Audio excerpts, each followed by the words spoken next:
with me. We'll present chapter 3 of Albrecht Drue, Ghost Puncher by Paul D. Miller. Not that Paul D. Miller, but the other Paul D. Miller. Let's see, this is actually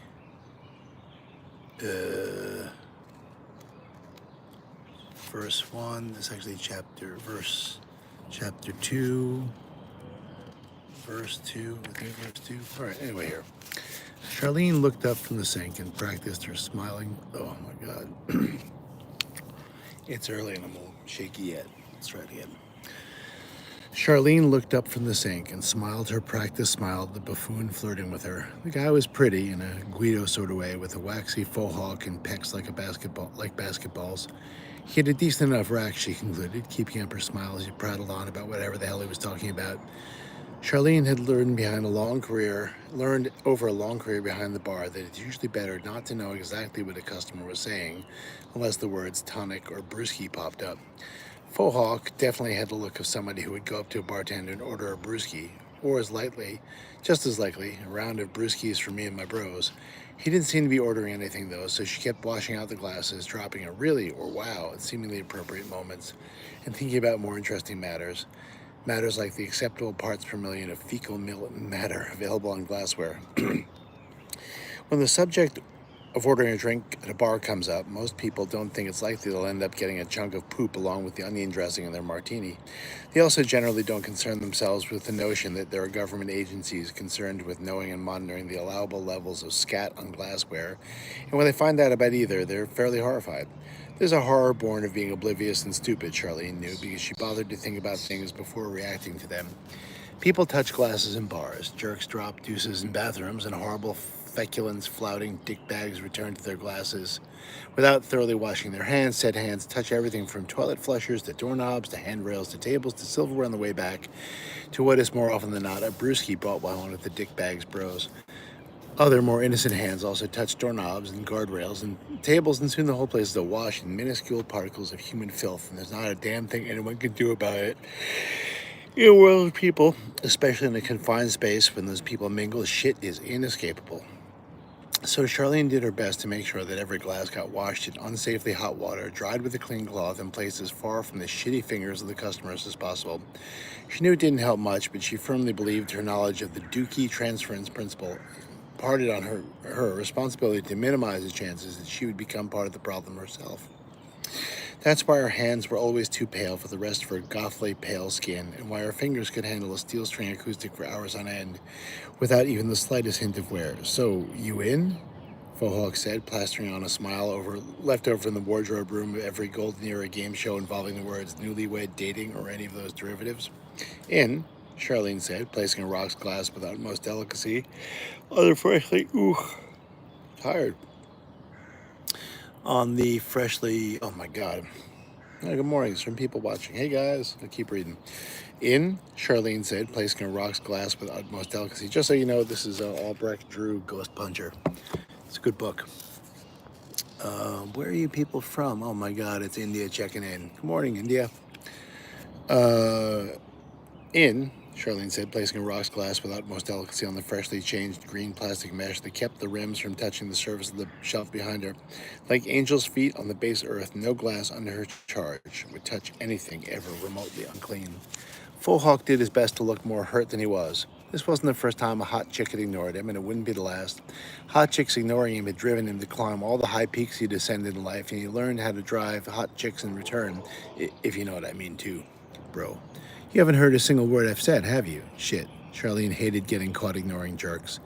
She glanced around the main room of the Cyclops and threw in a "damn it" for good measure when she saw there weren't enough people around to successfully play off her distraction. She couldn't even spot Lilith through all the bodies that weren't there at 3:30 on a Friday afternoon. "I'm sorry," she said, blushing and sinking her body into it, just as practiced and fake a show of contrition as Faux Hawk's wounded pout, but producing a much more disarming and attractive effect. "I was listening, really. I don't know. I just saw something shiny and drifted away for a second. Something about ghosts, right?" "Something about ghosts. Right," Faux Hawk said, straightening up to his full height and ratcheting out his Chuck Woolery smile. Charlene had to admit that he was a fairly impressive specimen. His chest strained to the Petronian dimensions, and his biceps stretched his black t-shirt's designs to the limit. If it weren't for the all-over white barbed wire design, the copperplate Gothic bold lettering, which was, while nearly illegible, always read "dick bag," he would have been a good-looking guy in a tight shirt.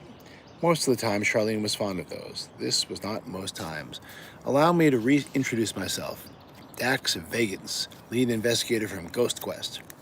Charlene drew back from the extended hands, offering up turned up palms in reply. Sorry, dish hands. Dax looked her up and down, not sure he wanted to keep going with this. Sure, this was a hot chick, but she was a hot chick with bright red dish hands. Still, it never hurt to hone his cool on a substandard honey. He'd always toss her to his bros if nothing better came along, and it kept his game sharp. He ran the hand through his faux hawk, focused on her tits. They weren't nearly as big as his, but you bet they were pretty perky once they come out to play. You know Ghost Quest, he said, making just enough eye contact that Charlene couldn't help but notice every time his gaze flicked down to her chest. Still, he was a customer and she was used to it. He was an asshole, but assholes paid the bills. We are the most popular ghost hunting show of the US of A. Like, on TV? Charlene said. She wondered what the acceptable parts per million of figurative fecal matter in a pumped-up dick bag was and began formulating a way to accurately measure it. On every TV, you mean, Dax said, chuckling at his joke.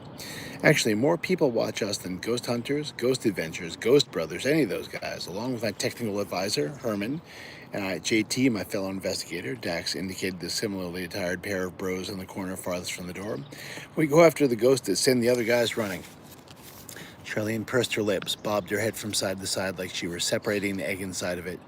She figured if she could measure the number of words spent saying asinine things versus things of value, correlated to the density and fragrance of hair product and Axe body spray, she would find some way to control for whether the subject or not wore black jeans. She might be onto something. That's pretty neat, she said, going after the yolk and albumin into the proper solitary half shells. Albumin was a fun word, a lot more fun than this conversation. So, you ever find any? What was up with this chick? If you didn't know any better, Dax would swear she had different color eyes. Okay, she was almost definitely approaching the level of not hot, but still, he was pretty sure she was hiding the most amazing tits under that top.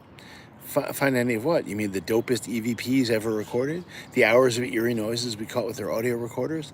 The literally tens of clips of unexplainable shadows we've caught on video? Inexplicable, you detestable Guido. Ghost, I mean. Ever caught any ghosts? Dax found himself once again appalled at the ignorance of the public when it came to matters of paranormal. Epic tits or not, she was becoming less hot. So less hot.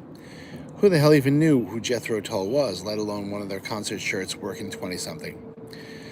Still, the way she'd cut off the collar did a fine job of accenting what was now positive were historically great tits. They weren't just hottish bartender chick tits. No, these were TV tits. Our mission isn't to find ghosts, to prove they exist, because we know they're there, and we know they do. We have the best evidence of the paranormal ever discovered, but what we also bring to our viewers is a chance to get to know the people touched by the cases we investigate.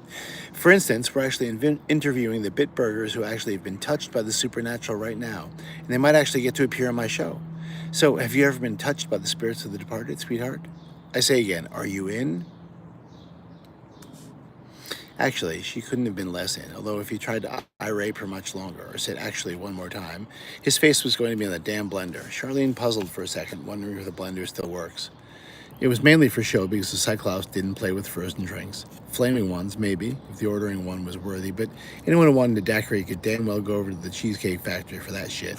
Unless it was Christmas time when they liquored up a lot of 7-Eleven candy cane Slurpees, but that was a whole different story. Crap. Dax Vegans was still here and still waiting for a response. Oh, in? Nope. Then, brilliance. The perfect way to get this jackhole out of her face. The only thing that could scare off a douche bro who so fancied the occult, and though she felt bad about invoking it, it had to be done. The only spirit that's ever touched me is the Holy Spirit of my personal Lord and Savior, Jesus Christ. Dax lit up like he just wanted a lifetime supply of Drakkar and Warren hair gel. Suddenly, TV Tits McDish hands shot right back up to the top of the hot meter. Really, that's actually wonderful to hear. Ghost Quest is all about strong Christian values. Along with my technical advisor, Herman, and JT, my fellow investigator, we all consider ourselves warriors for Christ. We've actually had encounters with actual demons and never would have made it out alive if not for the blood shed by Jesus on the cross. Oh my God. Stars and garters. It wasn't often that Charlene reflexively cribbed from the bashful blue-furred beast, but when she did, she knew she was in trouble. The look on Fohawk's face told her he might have just fallen in love, and that was a hole into which she did not want to get dragged. Her gaze darted desperately around the room, searching for any room of escape. That's when he walked in, all 6 feet plus of wild-eyed Albrecht Drue, radiant and full-on happy-to-be-here mode. Charlene could never get over the modal disconnect between the owl that walked in with the sunset and the one who walked out with the two bright lights of last call, but she also never got tired of seeing him like this. He looked fantastic in his mysterious barfly drag, as she called it, jeans that were aired out but never washed, a black t-shirt with a simple fist-sized logo, today it was an imperial snowflake over his heart, the same hooded leather jacket he'd been wearing for the last 20 years, and a pair of scuffed boots. She loved that jacket more than she was willing to admit. It had this monkish Grim Reaper thing going on, flat across the top, as wide as his shoulders at the bottom, then folding under itself to anchor at the collar. When he put up the hood, Charlene could almost believe the rumors about what Al did to supplement his income, especially when he slipped into the glare he'd wore when he'd been drinking for an hour or two. But the hood was down tonight. He'd washed his hair so it bloomed and bounced to his shoulders like a bronze mop. If she looked closely, she could see where age and booze had made a droopy mess of his body, but there was no denying the mass of muscle underneath all that flab. He still carried himself with an easy confidence that matched the welcome written on his face, like he wanted to make sure everybody knew he wasn't there for anything but a good time, and no matter what your intentions were, he'd be happy to hear you out. He never showed his teeth when he smiled, and Charlene had been warned about people like that, but with Al, it didn't seem to matter. The guy just had a way of putting her, and almost anybody else, at ease. This version, the 5 o'clock Al, did anyway. The only problem was she'd seen enough of 10 o'clock Al, not so bad, so much louder, and midnight Al, occasionally fucking terrifying, to know not to get drawn in. The fact that Al stopped to hold the door for the people behind him added another layer to the rotten cord onion of Charlene's feelings for him. He was a good guy, but knowing what else he was, though, she couldn't help but feel a little sad every time she looked at him. Charlene perked right up when she saw the group following Al inside. The Bitburg Supernatural Squad was the perfect escape clause for this horribly annoying dialogue with Guido McFohawk, Christ Warrior. Ooh, she said, popping up on her toes. It was just something she did. The top of her head was only about 5.5 feet away from her heels, so to emphasize things, she'd make herself taller. The surprise factor also made people standing too close get the hell out of her grill. So it had become part of her little coterie of body phrases. Everybody has them, and the ones who use them without thinking are the ones you want to know. I bet these guys would be perfect for your show. Dax Vengeance looked to the doorway, very consciously puffing out his chest and flexing his neck muscles as he did. Behind, some pudgy long-haired jerk, a bunch of ugly people strained in like melted ice cream sundae onto a fresh-pressed black jeans. Inside he groaned. Outwardly he just pumped up a shit-eating grin. It's like they were a superhero team when joined together had the power of social awkwardness and physical repulsion, only with matching sweatshirts instead of tights. Hayseed Gargantua led the way, followed by a fat girl who acts like she isn't fat, overly enthusiastic little black guy with glasses and acne, held the middle, yammering in the ear of the almost pretty Asian girl who'd obviously had a kid at 17. Old black lady who probably called herself a medium stopped to hug the long hair. Shifty-eyed ginger psycho in a red peacoat followed, making sure to cut eyes at everyone in the bar. Buzz cut, Japarian jarhead